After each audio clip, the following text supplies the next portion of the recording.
everyone, welcome to Cooking with Al. Today I'm going to show, or we're going to show you how to do Mum's bread and butter custard. So we have grown up with this bread and butter custard being at our dinner table for desserts, and this bread and butter custard that Mum makes differs from others because it is very much a custard and it has a really nice caramel layer at the bottom by the brown sugar that we put in. Yep. So is this a recipe of yours, Mum, or is this a recipe that you were handed down? The basic bread and butter custard is handed down, I suppose. Yep. But the caramel, the layer at the bottom, which is just brown sugar, Yep. Came from a Woman's Weekly card. Ah, okay. Yeah, but they made their custard. If you have that card, or if you've been handed it down, that little box of cards from someone, they make that custard with carnation milk. Ah, no. But I like fresh milk. Okay, good. So we're going to get cooking. All right, first step is to sprinkle the brown sugar at the bottom of your casserole dish. All right, so we are going to put brown sugar at the bottom. So it's half a cup. Half a cup. And we'll just sprinkle that, lay it over evenly, Mum. Mm-hmm. Okay, just making sure you can see what I'm doing here.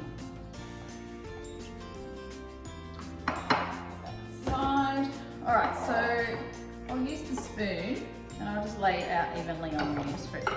Okay. And then I'm going to then make the custard. Mm-hmm. Yep. Okay. So I'll put that back in here actually. In here in this bowl, I have 6 eggs that I have already, and I let them come to room temperature actually. So I'll just give those a bit, and break them up and give them a bit of a whisk around. And we're going to add the milk, some sugar, vanilla. Alright, so the next thing is caster sugar. Oh, yeah, caster sugar. So the recipe says 4 tablespoons. Mm-hmm. Remembering that you've got the sugar in the bottom, which is going to be very sweet. So you don't need to add a lot of sugar to the custard itself. And what do you like to serve your bread and butter custard with, Mum? Some stewed fruit. Or you can just have it with extra cream if you want. Oh yeah. A bit of cream on top is always nice. Okay. And usually we serve it hot. Oh yeah. Yeah. Not hot, super hot, but you know, cool down 10 minutes, 20 minutes out of the oven. Right. It does set a bit once it comes out of the oven, doesn't it? Alright, so then I've just put in a teaspoon of vanilla, and then I'm going to add 750 mils of milk. So I've got 1 cup, that's 3 cups.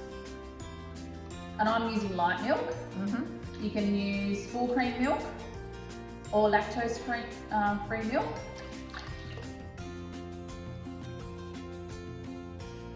Okay, that's 3.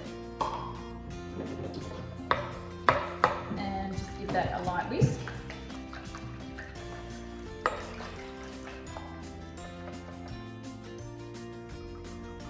Right, we're ready now to pour into the dish. Okay, move that to the side. Pour in gently as to not disturb the sugar at the bottom. So one of the tricks you can use is you can actually pour it over the back of a spoon. All right. Oh, Yep, that's all right. all right, you move the spoon off while we're in. Good. Okay, so now we've got the sugar covered. It shouldn't make that much difference. Oh, yum. That's a good thick custard. All right, you pop the spoon in there. Excellent. Now I have boiled the kettle because I'm going to cook this bread and butter custard in a water bath. I've preheated my oven to 180 degrees, and now it's time to put our bread in. So with the bread, I've prepared it.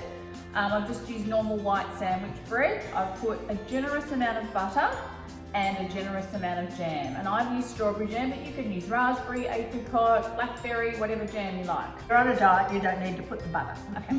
All right, so I'll just lay that in here. Mm-hmm.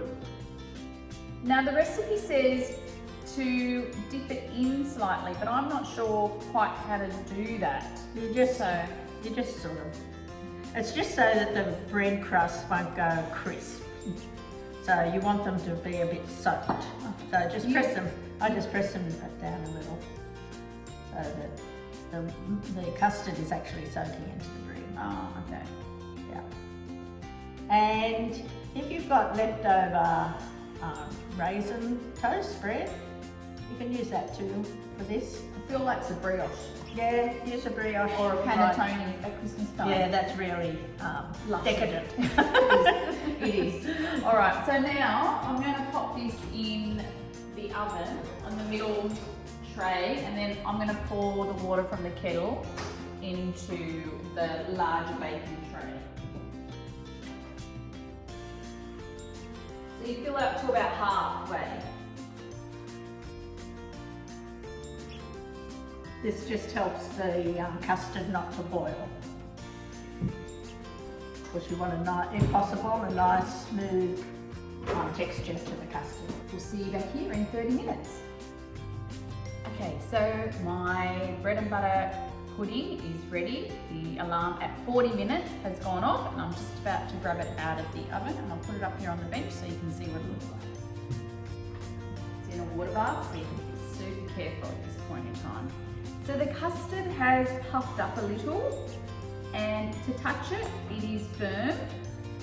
It's not watery, and it will set. I'm going to leave it just here for 10 to 20 minutes just to cool down, because it will be too hot to eat now.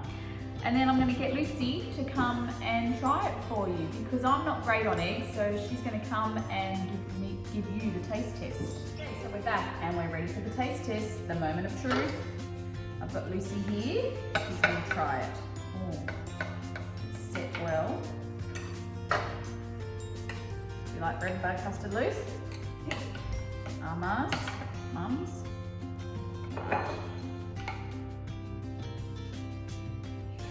And at the bottom here is a nice bit of caramel from the brown sugar, so we'll just pour that on top.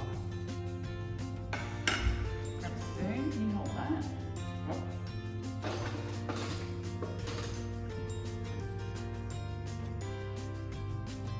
Smells good. Smells really good.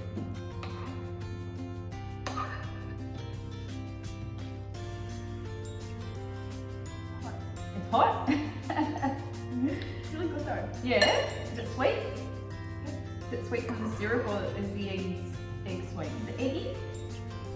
Not too eggy. Oh, okay. Good. Well, there you go. Got the thumbs up from Lucy. I reckon you should give it a go, and I hope you enjoy.